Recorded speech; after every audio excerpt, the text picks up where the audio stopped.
নমস্কাৰ। আজি আকৌ মই শ্ৰী ভাস্কৰ কুমাৰ শৰ্মা অধিবক্তা গুৱাহাটী উচ্চ ন্যায়ালয় আপোনালোকৰ সন্মুখত উপস্থিত হৈছোঁ এটা বিষয়বস্তু লৈ।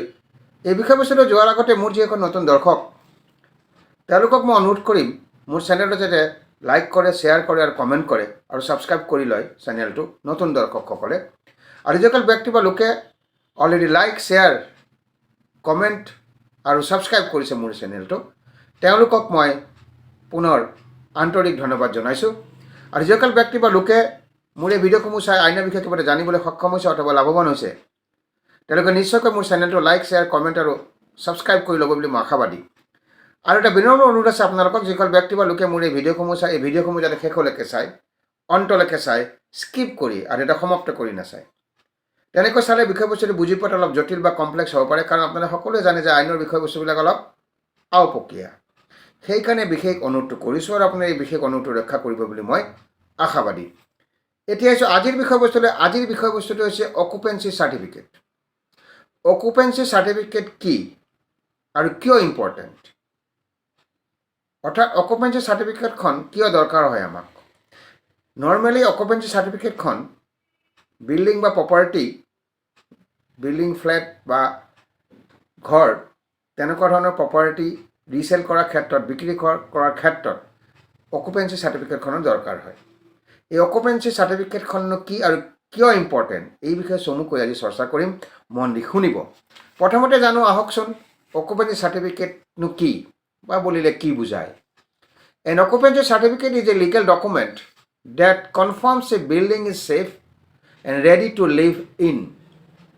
অকুপেঞ্চি চাৰ্টিফিকেট বুলি ক'লে আমি বুজি পাওঁ এইখন এখন লিগেল ডকুমেণ্ট হয়, যিখনে বিল্ডিংটো ছেফ আৰু ৰেডি বসবাস কৰিবৰ কাৰণে সেই বিষয়টো নিশ্চিত কৰে আৰু কনফাৰ্ম কৰে।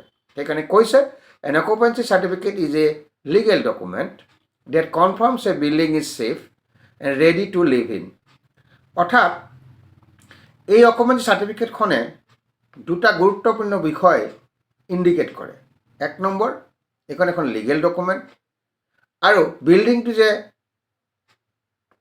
ছেফ হয়, সুৰক্ষিত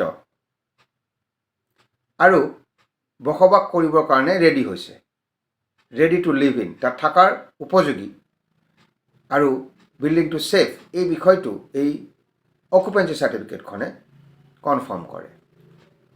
ইটছ ইম্পৰ্টেণ্ট, এই ডকুমেণ্টখন ইম্পৰ্টেণ্ট কাৰণ it protects home owners and buyers and ensures compliance with legal regulations.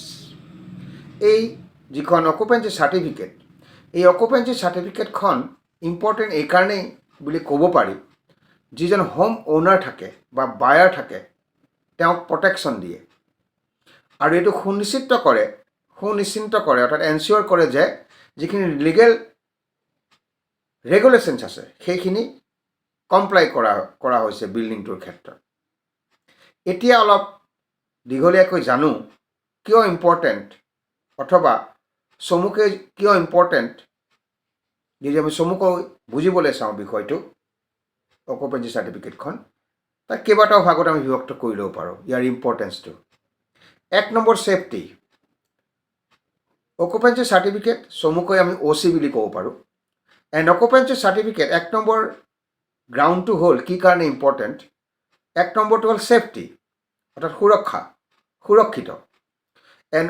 An occupancy certificate confirms that the building meets safety standards including fire safety, structural stability and earthquake resistance. এই occupancy চাৰ্টিফিকেটখনে এইটো confirm কৰে যে বিল্ডিঙৰ ছেফটিৰ কাৰণে যিখিনি standard maintain কৰিব লগা হয় সেইখিনি মেইনটেইন কৰা হৈছে, ইনক্লুডিং ফায়াৰ ছেফটি আৰু ষ্ট্ৰাকচাৰেল ষ্টেবিলিটি এণ্ড আৰ্থকুইক ৰেজিষ্টেঞ্চ। অৰ্থাৎ এই অকুপেঞ্চি চাৰ্টিফিকেটখনে এইটো কনফাৰ্ম কৰি দিয়ে যে বিল্ডিংটো ছেফ হয়, আৰু ছেফটিৰ কাৰণে যিখিনি ষ্টেণ্ডাৰ্ড মেইনটেইন কৰিব লাগে সেইখিনি মেইনটেইন কৰা হৈছে। লগতে ফায়াৰ ছেফটিৰ কথা আমি ক'ব পাৰোঁ, আৰু ষ্ট্ৰাকচাৰেল ষ্টেবিলিটি যিটো আছে বিল্ডিঙৰ ক্ষেত্ৰত সেইটো ফ'ল' কৰা হৈছে বুলি সুনিশ্চিত কৰে এই অকুপেঞ্চি চাৰ্টিফিকেটখনে। আৰু সেই বিল্ডিংটো আৰ্থকুইক ৰেজিষ্টেন্স, এই তিনিটা বিষয় অকুপেঞ্চি সার্টিফিকেটখনে কনফার্ম করে in the matter of building or flat. Year next হচ্ছে legality. An occupancy certificate establishes that the building is legal and in compliance with local regulations. এই অকুপেঞ্চি সার্টিফিকেটখনে এইটো এষ্টাব্লিছ কৰে বিল্ডিংটো লিগেল, অৰ্থাৎ এটা বিল্ডিং নিৰ্মাণ কৰাৰ ক্ষেত্ৰত যিখিনি লিগেল প্ৰচিডিউৰ ফ'ল' কৰা হয় সেইখিনি ফ'ল' কৰা হৈছে। সেইকাৰণে বিল্ডিংটো যে লিগেল হয় সেই বিষয়টো এই অকুপেঞ্চি সাৰ্টিফিকেটখনে সুনিশ্চিত কৰে বা কনফাৰ্ম কৰে বা এষ্টাব্লিছ কৰে, আৰু যিখিনি লোকেল ৰেগুলেশ্যনছ আছে বিল্ডিংটোৰ ক্ষেত্ৰত সেইখিনি মানি চলা হৈছে।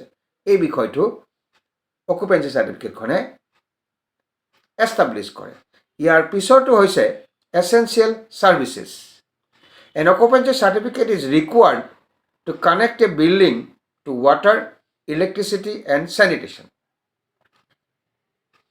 অকুপেঞ্চি সাৰ্টিফিকেটখনৰ ইম্পৰ্টেঞ্চটো ক'বলৈ যাওঁতে কেইবাটাও বিষয় সাঙুৰি লয়। 1 নম্বৰ ছেফটিৰ কথা কয় এই সাৰ্টিফিকেটখনে, লিগেলিটিৰ কথা কয়, আৰু এছেঞ্চিয়েল ছাৰ্ভিচেছ যিখিনি দৰকাৰ বিল্ডিংটোত সেই বিষয়েও এই অকুপেঞ্চি সাৰ্টিফিকেটখনে সুনিশ্চিত কৰে। সেইকাৰণে কৈছে an occupancy certificate is required, দৰকাৰ হয় to connect a building to water, electricity and sanitation.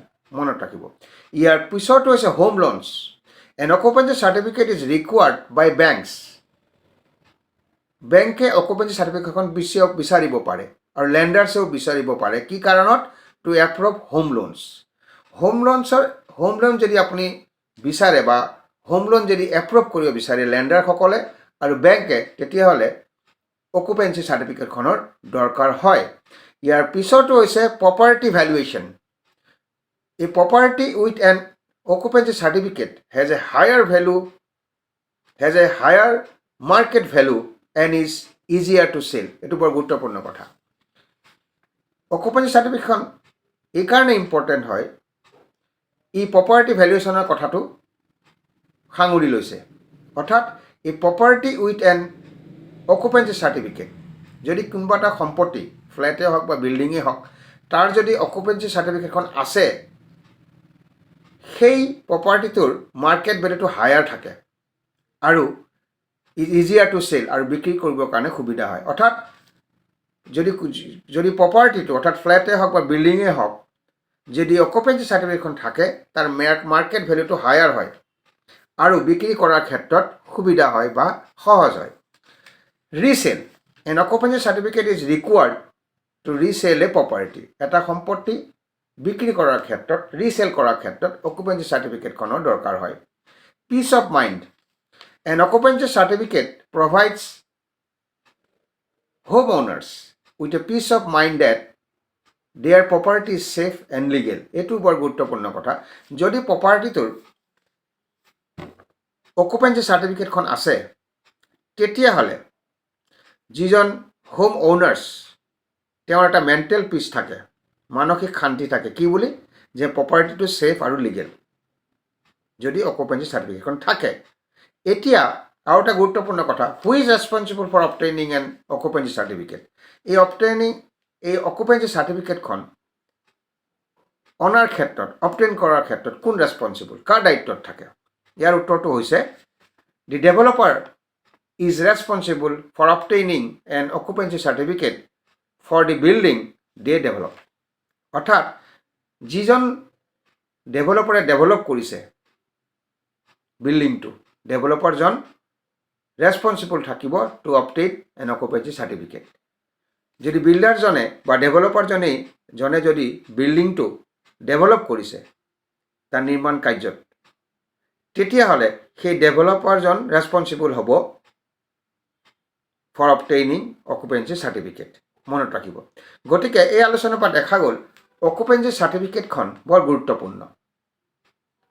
এইকাৰণে গুৰুত্বপূৰ্ণ, অকুপেঞ্চি সাৰ্টিফিকেটখনে চমুকৈ জানি থওক, যদি অকুপেঞ্চি সাৰ্টিফিকেটখন থাকে তেতিয়াহ'লে আপুনি এইটো বুজি পাব যে বিল্ডিংটো ছেফ আৰু ৰেডি টু লিভ ইন। আৰু অন্য কেইটা বিষয়তো এই অকুপেঞ্চি সাৰ্টিফিকেটখনৰ ভূমিকাটো গুৰুত্বপূৰ্ণ সেইখিনি মই আলোচনা কৰিলোঁ। 1 নম্বৰ সেফটি, 2 নম্বৰ legality, essential services, home loans, property valuation, resale, peace of mind. এই অকুপেঞ্চি সাৰ্টিফিকেটখন এই কাৰণে ইম্পৰ্টেণ্ট, এই বিষয়কেইটা সাঙুৰি লৈছে। কাৰণ এই বিষয়কেইটা যদি সাঙুৰি লয় তেতিয়াহ'লে বিল্ডিংটো অথবা ফ্লেটটো আপুনি সদায় ভাবি ল'ব, যদি অকুপেঞ্চি সাৰ্টিফিকেটখন থাকে তেতিয়াহ'লে সেই বিল্ডিংটো ছেফ আৰু ৰেডি ইন লিভ ইন থকাৰ কাৰণে উপযোগী। আৰু হোম লোনছৰ ক্ষেত্ৰতো এই অকুপেঞ্চি সাৰ্টিফিকেটখনৰ ভূমিকা গুৰুত্বপূৰ্ণ। আৰু এসেনশিয়াল সাৰ্ভিস যিখিনি আছে, এই ধৰি লওক ৱাটাৰ, ইলেক্ট্ৰিচিটি, চেনিটেশ্যন, এই ক্ষেত্ৰতো অকুপেঞ্চি সাৰ্টিফিকেটখনে গুৰুত্বপূৰ্ণ ভূমিকা লয়। আৰু প্ৰপাৰ্টি ভ্যালুৱেশ্যনৰ ক্ষেত্ৰতো গুৰুত্বপূৰ্ণ ভূমিকা লয়। এইকেইটা বিষয়ৰ কাৰণে অকুপেঞ্চি সাৰ্টিফিকেটখন ইম্পৰ্টেণ্ট। গতিকে এই আলোচনাৰ পৰা আজি আপোনালোকৰ অলপ হ'লেও কিছু লাভ হৈছে বুলি মই আশা কৰিছোঁ। বিশেষকৈ যিসকল ব্যক্তিয়ে বিল্ডিং পাৰ্চেছ কৰিব বা কিনিব, ফ্লেট কিনিব, তেওঁলোকে যদি এই ভিডিঅ'টো কোনোবাই চাইছে তেতিয়া তেওঁলোকে গম পাব যে অকুপেঞ্চি সাৰ্টিফিকেটখন বৰ গুৰুত্বপূৰ্ণ। গতিকে এই আলোচনাৰ পৰা লাভ হৈছে বুলি মই আশা কৰিছোঁ। আজি মই শ্ৰী ভাস্কৰ কুমাৰ শৰ্মা, অধিবক্তা, গুৱাহাটী উচ্চ ন্যায়ালয়, মোৰ আলোচনা ইমানটা সামৰণি মাৰিছোঁ। অহা খণ্ডটিত আকৌ এটা বিষয়বস্তু লৈ আপোনালোকৰ সন্মুখত উপস্থিত হ'ম। আজিলৈ বিদায় মাগিছোঁ।